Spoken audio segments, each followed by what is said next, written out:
ആദ്യ പുസ്തകം അധ്യായം 31. ദൈവമേ, നിന്റെ വേദപ്രമാണത്തിൽ അടങ്ങിയിരിക്കുന്ന അത്ഭുത കാര്യങ്ങളെ കാണുവാൻ എൻ്റെ ഉൾക്കണ്ണുകളെ പ്രകാശിപ്പിക്കണമേ. ആമീൻ. ഞങ്ങളുടെ പിതാവിന് ഉണ്ടായിരുന്നതെല്ലാം യാക്കോബ് എടുത്തു. ഞങ്ങളുടെ പിതാവിൻ്റെതിൽ നിന്ന് സമ്പാദിച്ചതാണ് ഈ സമ്പാദ്യങ്ങളെല്ലാം എന്ന് ലാബാന്റെ മക്കൾ പറഞ്ഞ വാക്കുകൾ യാക്കോബ് കേട്ടു. തൻ്റെ നേരെ ലാബാന്റെ മുഖം ഇന്നലത്തെയും മിനിഞ്ഞാന്നത്തെയും പോലെയല്ല എന്ന് യാക്കോബ് കണ്ടു. കർത്താവ് യാക്കോബിനോട് അരുളി ചെയ്തത്, നിന്റെ പിതാക്കന്മാരുടെയും ചാർച്ചക്കാരുടെയും ദേശത്തേക്ക് മടങ്ങിപ്പോയിക്കൊള്ളുക. ഞാൻ നിന്നോടുകൂടെ ഉണ്ടായിരിക്കും. യാക്കോബ് റാഹേലിനെയും ലേയയെയും തൻ്റെ ആടുകളുടെ അടുക്കൽ വെളിമ്പ്രദേശത്തേക്ക് വിളിപ്പിച്ചു. അവരോടവൻ പറഞ്ഞത്, എൻ്റെ നേരെ നിങ്ങളുടെ അപ്പൻ്റെ മുഖം ഇന്നലെയും മിനിഞ്ഞാന്നും ആയിരുന്നത് പോലെയല്ല എന്ന് ഞാൻ കാണുന്നു. എൻ്റെ പിതാവിൻ്റെ ദൈവം എന്നോടുകൂടെ ഉണ്ടായിരുന്നു. എൻ്റെ പൂർണ്ണ ശക്തിയോടുകൂടെ ഞാൻ നിങ്ങളുടെ അപ്പനെ സേവിച്ചു എന്ന് നിങ്ങൾക്കറിയാമല്ലോ. നിങ്ങളുടെ അപ്പൻ എന്നോട് വ്യാജം പ്രവർത്തിച്ചു. 10 പ്രാവശ്യം എൻ്റെ കൂലിയിൽ വ്യത്യാസം വരുത്തി. എന്നാൽ എന്നോട് ദോഷം ചെയ്യുവാൻ ദൈവം സമ്മതിച്ചില്ല. പുള്ളിയുള്ളവ നിന്റെ കൂലിയായിരിക്കട്ടെ എന്ന് അവൻ പറഞ്ഞുവെങ്കിൽ ആട്ടിൻ പറ്റമെല്ലാം പുള്ളിയുള്ള കുട്ടികളെ പെറ്റു. വരയുള്ളവ നിന്റെ കൂലിയായിരിക്കട്ടെ എന്ന് അവൻ പറഞ്ഞുവെങ്കിൽ ആട്ടിൻ പറ്റമെല്ലാം വരയുള്ളവയെ പെറ്റു. അങ്ങനെ ദൈവം നിങ്ങളുടെ പിതാവിൻ്റെ സ്വത്തിൽ നിന്ന് വേർതിരിച്ചു എനിക്ക് തന്നു. ആടുകൾ ഗർഭമേൽക്കുന്ന കാലത്ത് സ്വപ്നത്തിൽ ഞാൻ ദൃഷ്ടി ഉയർത്തി നോക്കിയപ്പോൾ ആടുകളിൽ മേൽ കയറുന്ന മുട്ടാടുകളെല്ലാം പുള്ളിയും വരയും മറുകും ഉള്ളവയത്രേ. ദൈവത്തിൻ്റെ മാലാഖ സ്വപ്നത്തിൽ എന്നെ യാക്കോബേ എന്ന് വിളിച്ചു. ഞാൻ ഇതാ എന്ന് ഞാൻ പറഞ്ഞു. അവൻ എന്നോട് അരുളി ചെയ്തത്, നീ ദൃഷ്ടി ഉയർത്തി കാണുക. പെണ്ണാടുകളുടെ മേൽ കയറുന്ന മുട്ടാടുകളെല്ലാം പുള്ളിയും വരയും മറുകുമുള്ളവയാകുന്നു. എന്തെന്നാൽ ലാബാൻ നിന്നോട് ചെയ്തത് എല്ലാം ഞാൻ കണ്ടിരിക്കുന്നു. നീ അവിടെ എനിക്കായി തൂണിന്മേൽ എണ്ണ ഒഴിക്കുകയും അവിടെ വച്ച് എനിക്ക് നേർച്ച നേരുകയും ചെയ്ത ബേഥേലിൻ്റെ ദൈവം ഞാനാകുന്നു. ഇപ്പോൾ ഈ ദേശത്ത് നിന്ന് എഴുന്നേറ്റ് നിന്റെ ചാർച്ചക്കാരുടെ ദേശത്തേക്ക് പോകുക. റാഹേലും ലേയയും അവനോട് മറുപടി പറഞ്ഞത്, ഞങ്ങളുടെ അപ്പൻ്റെ വീട്ടിൽ ഇനി ഞങ്ങൾക്ക് അവകാശവും ഓഹരിയുമില്ല. അവൻ ഞങ്ങളെ അന്യരെ പോലെയാണ് കണക്കാക്കുന്നത്. എന്തെന്നാൽ ഞങ്ങളെ വിറ്റ് വിലയും തിന്നു കഴിഞ്ഞു. ദൈവം ഞങ്ങളുടെ പിതാവിൽ നിന്ന് വേർപിരിച്ചു തന്ന ധനമൊക്കെയും ഞങ്ങളുടേതും ഞങ്ങളുടെ മക്കളുടേതുമാകുന്നു. യാക്കോബ് എഴുന്നേറ്റ് തൻ്റെ മക്കളെയും ഭാര്യമാരെയും ഒട്ടകപ്പുറത്ത് കയറ്റി കനാൻ ദേശത്ത് തൻ്റെ പിതാവായ ഇസഹാക്കിൻ്റെ അടുക്കൽ പോകുന്നതിനായി യാക്കോബ് തൻ്റെ എല്ലാ വളർത്തു മൃഗങ്ങളെയും പദൻ അറാമിൽ താൻ സമ്പാദിച്ച സകല സമ്പാദ്യങ്ങളും കൂട്ടി യാത്ര തിരിച്ചു. ലാബാൻ തൻ്റെ ആടുകളെ രോമം കത്രിക്കുവാൻ പോയിരിക്കുകയായിരുന്നു. റാഹേൽ തൻ്റെ പിതാവിൻ്റെ വിഗ്രഹങ്ങൾ മോഷ്ടിച്ചു. യാക്കോബ് അരാമ്യനായ ലാബാനെ വഞ്ചിച്ചു. എന്തെന്നാൽ താൻ പോകുന്നുവെന്ന് അവനെ അറിയിച്ചിരുന്നില്ല. തനിക്കുള്ള സകലവുമായിട്ടാണ് അവൻ ഓടിപ്പോയത്. അവൻ നദി കടന്നു ഗിലായാദ് പർവ്വതത്തിലേക്ക് യാത്ര തിരിച്ചു. യാക്കോബ് ഓടിപ്പോയി എന്ന് 3-ാം ദിവസം ലാബാൻ അറിവ് കിട്ടി. അവൻ തൻ്റെ സഹോദരന്മാരെയും കൂട്ടി യാക്കോബിനെ പിന്തുടർന്നു. 7 ദിവസം യാത്ര ചെയ്തു. ഗിലയാദ് പർവ്വതത്തിൽ അവനോടുകൂടെ വളരെ അടുത്തെത്തി. രാത്രിയിൽ സ്വപ്നത്തിൽ ദൈവം ലാബാന്റെ അടുക്കൽ വന്ന് അവനോട്, യാക്കോബിനോട് നന്മയോ തിന്മയോ പറയാതിരിപ്പാൻ കരുതലായിരുന്നു കൊള്ളേണം എന്ന് അരുളി ചെയ്തു. ലാബാൻ യാക്കോബിന്റെ ഒപ്പം എത്തി. യാക്കോബ് മലമേൽ കൂടാരമടിച്ചിരുന്നു. ലാബാനും തൻ്റെ സഹോദരന്മാരും ഗിലയാദ് പർവ്വതത്തിൽ താവളമുറപ്പിച്ചു. ലാബാൻ യാക്കോബിനോട് പറഞ്ഞത്, നീ ഇത് ചെയ്തത് എന്ത്? എന്നെ വഞ്ചിച്ച് എൻ്റെ പുത്രിമാരെ യുദ്ധത്തടവുകാരെ പോലെ നീ കൂട്ടിക്കൊണ്ടുപോയിരിക്കുന്നു. നീ എന്നെ അറിയിക്കാതെ കള്ളനെ പോലെ ഒളിച്ചോടിയത് എന്തിന്?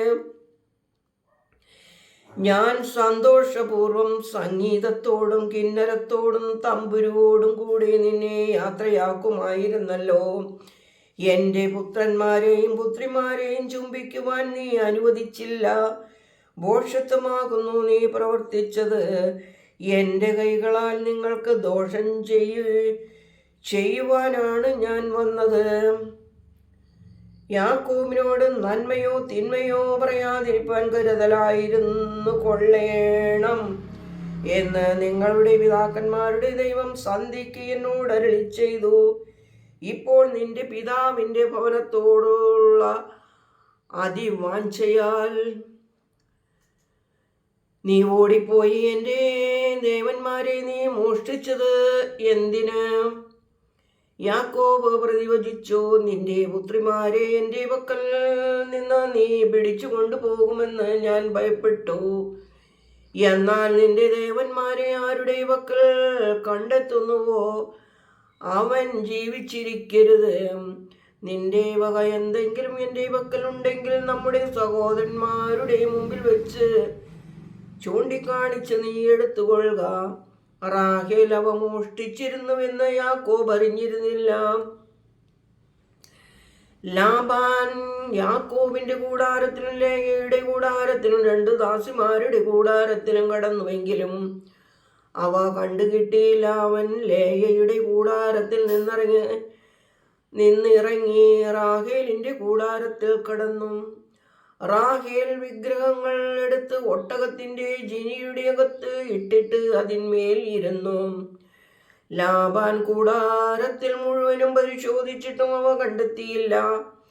റാഹേൽ തൻ്റെ അപ്പനോട്, യജമാനനെ, എന്നോട് ദേഷ്യം തോന്നരുത്. എനിക്ക് സ്ത്രീകൾക്കുള്ള പതിവ് കാരണം നിന്റെ മുമ്പാകെ എഴുന്നേൽപ്പാൻ നിവൃത്തിയില്ല എന്ന് പറഞ്ഞു.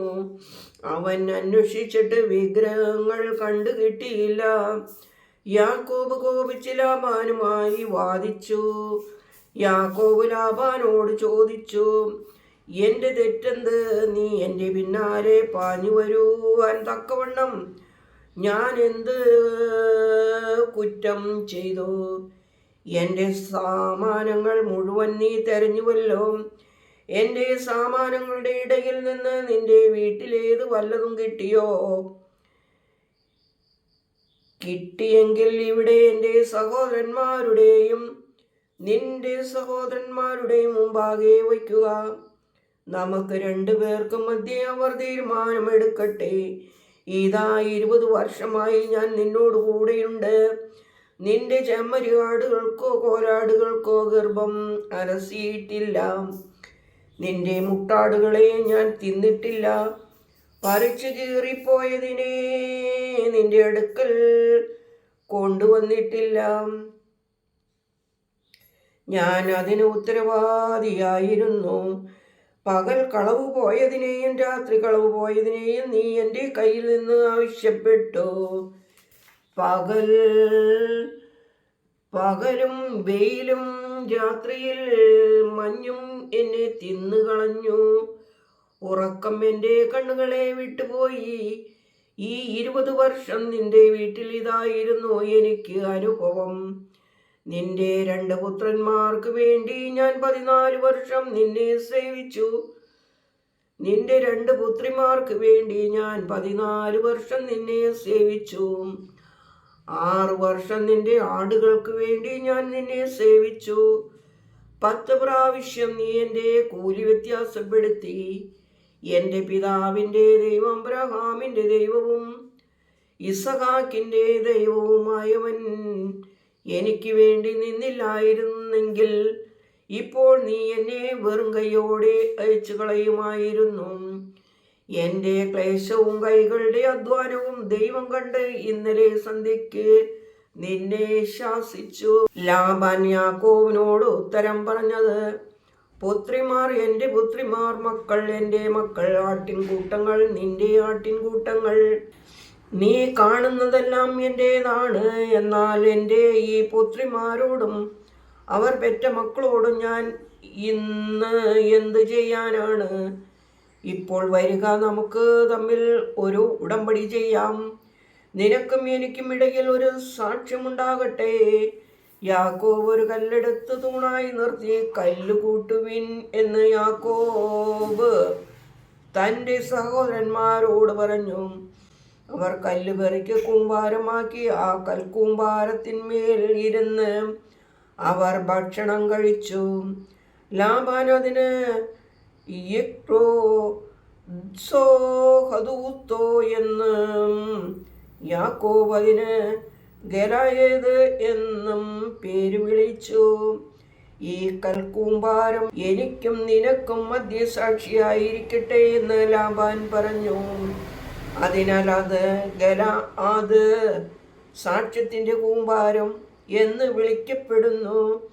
നാം തമ്മിൽ പിരിയുന്നതിനാൽ ദൈവം എനിക്കും നിനക്കും ഇടയിൽ കാണട്ടെ. നീ എൻ്റെ പുത്രിമാരെ അപമാനിക്കുകയോ അവരെ കൂടാതെ മറ്റു സ്ത്രീകളെ എടുക്കുകയോ ചെയ്താൽ നമ്മോടുകൂടി മറ്റാരും ഇല്ലെങ്കിൽ പോലും ദൈവം എനിക്കും നിനക്കും മധ്യേ ദൃക്സാക്ഷിയായിരിക്കട്ടെ. ലാബാൻ യാക്കോബിനോട് പറഞ്ഞു, ഇതാ ഈ കൽക്കൂന, ഇത് എനിക്കും നിനക്കും ഇടയിൽ ഞാൻ നാട്ടിയ തൂണ്. ഈ കൂമ്പാരം കടന്ന് ഞാൻ നിന്റെ അടുക്കലേക്കോ ഈ കൂമ്പാരം കടന്ന് നീ എൻ്റെ അടുക്കലേക്കോ ഉപദ്രവത്തിനായി വരികയില്ല എന്ന് ഈ കൂമ്പാരവും ഈ തൂണും സാക്ഷിക്കുന്നു. അബ്രഹാമിൻ്റെ ദൈവവും നാഹോറിൻ്റെ ദൈവവുമായി നമ്മുടെ പിതാക്കന്മാരുടെ ദൈവം എനിക്കും നിനക്കും മധ്യേ ന്യായം നടത്തട്ടെ. തൻ്റെ പിതാവായ ഇസഹാക്കിൻ്റെ ഭയമായവനെ ചൊല്ലി യാക്കോബ് സത്യം ചെയ്തു. യാക്കോബ് ആ പർവ്വതത്തിൽ വെച്ച് ഒരു യാഗം കഴിച്ച് അപ്പം തിന്നുവാൻ തൻ്റെ സഹോദരന്മാരെ ക്ഷണിച്ചു. അവർ അപ്പം തിന്ന് ആ പർവ്വതത്തിൽ രാപ്പാർത്തു. അതിരാവിലെ ലാബാൻ എഴുന്നേറ്റ് തൻ്റെ പുത്രന്മാരെയും പുത്രിമാരെയും ചുംബിച്ചു, അവരെ അനുഗ്രഹിച്ചു. തൻ്റെ ദേശത്തേക്ക് മടങ്ങിപ്പോയി. യാക്കോബും തൻ്റെ വഴിക്ക് പോയി. ദൈവമേ, സ്തുതി നിനക്ക് യോഗ്യമാകുന്നു. പാർക്കുമോ.